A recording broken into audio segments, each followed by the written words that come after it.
साथीहरु सबैलाई नमस्ते। म हो तपाईहरुकै साथी शान्तिमाया अधिकारी। यसभन्दा पहिले मैले प्याजको गाना बढाउन के गर्ने भनेर भिडियो पोस्ट गरेकी थिएँ। सबैले मन पराइदिनु भयो। त्यस भिडियोमा एकजना साथीले सोध्नु भएको थियो, तपाईको प्याज किन पहेँलो भएको हो? मैले त्यसै विषयमा भिडियो बनाउँदै छु। प्याज किन पहेँलो हुन्छ?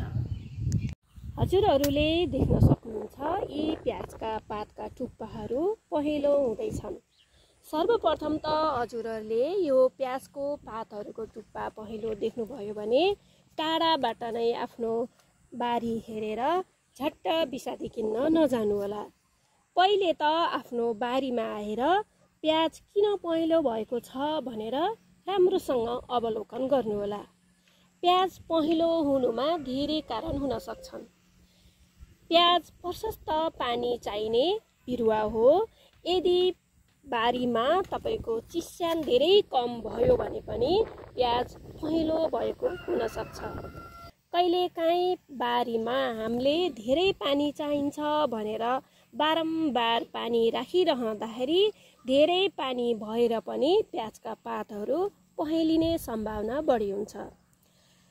हजुरको बारीमा चिस्यान पनि ठीक छ र बारीमा पानी पनि धेरै छैन र पनि प्याजका पातहरू पहेँलो भएका छन् भने त्यसमा के कारणले पहेँलो भएको छ भनेर हामीहरूले जान्नुपर्ने हुन्छ।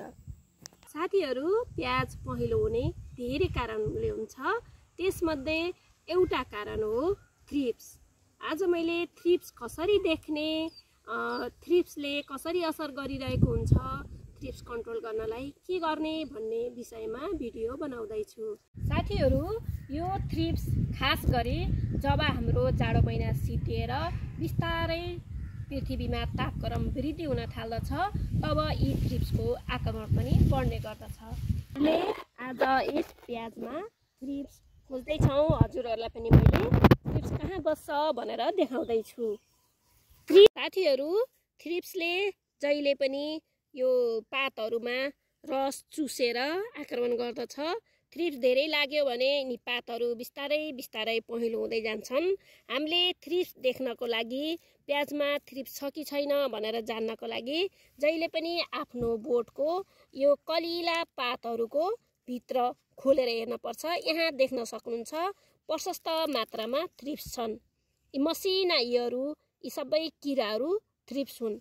मैले हजुरहरूलाई अर्को बोटमा पनि खोलेर देखाउँछु। यहाँ हेर्नुहोस्, यहाँ अझै धेरै छन्। यहाँ तपाईले देख्न सक्नुहुन्छ थ्रिप्सहरू हिँडिरहेका छन्। हेर्नुहोस्, थ्रिप्सहरू हिँडिरहेका छन्।